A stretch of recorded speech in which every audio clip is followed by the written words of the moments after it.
Your smartphone is the most intimate object you own. It knows your location. It holds your money. It reads your private texts.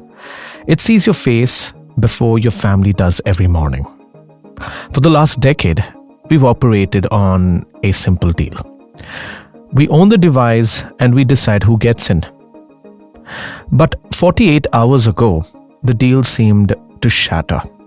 On November 28th, the Indian government issued a directive that sent a shockwave from Silicon Valley to every street corner in Mumbai. The order was blunt. Every new phone must come with the government's Sanchar Saathi app pre-installed.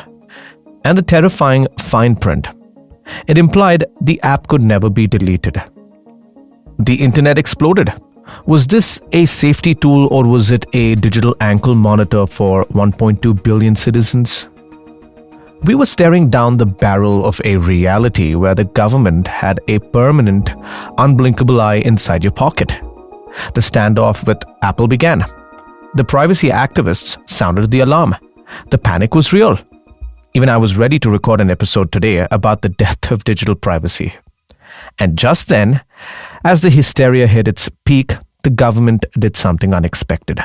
They blinked. अगर आप इसको अपने phone पे रखना चाहते हो तो रखो. अगर आप इसको डिलीट करना चाहते हो तो डिलीट करो. That was India's Union Minister Jyotiraditya Scindia stepping in to douse the fire. He says if you don't want Sanchar Saathi, you can delete it. It is optional. The undeletable app, well, is deletable. The handcuffs are actually just suggestions. But if the threat is gone, why is the app still there? And now that the choice is in your hand, would you keep the app or would you uninstall it? You're listening to Nelson John 360. Nelson John 360.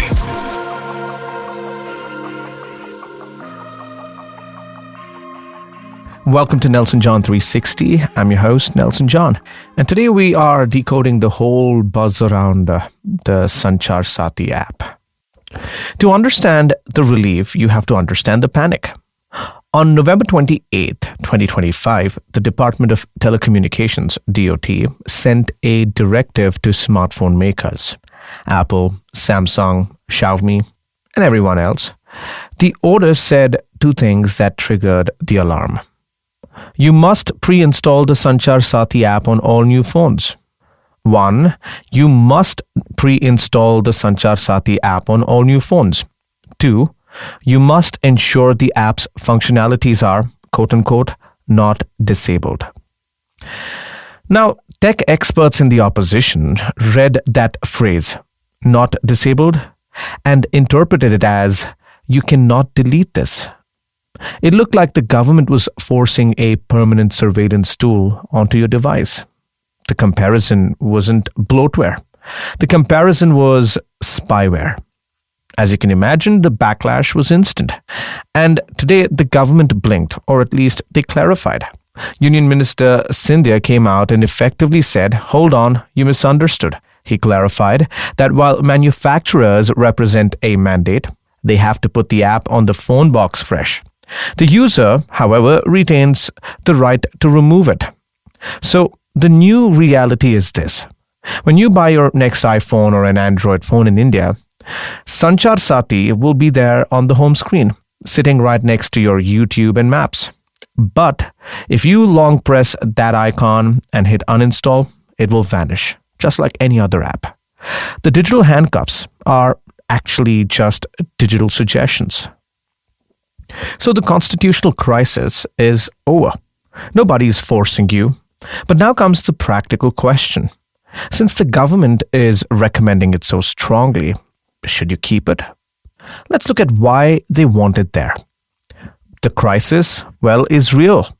22,845 crore rupees was lost to cyber fraud in 2024. And the app isn't empty. It has great tools that are genuinely powerful. The kill switch.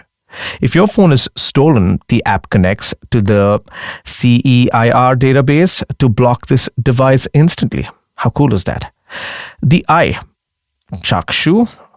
It lets you report scam calls and text directly to the DOT, the ID check.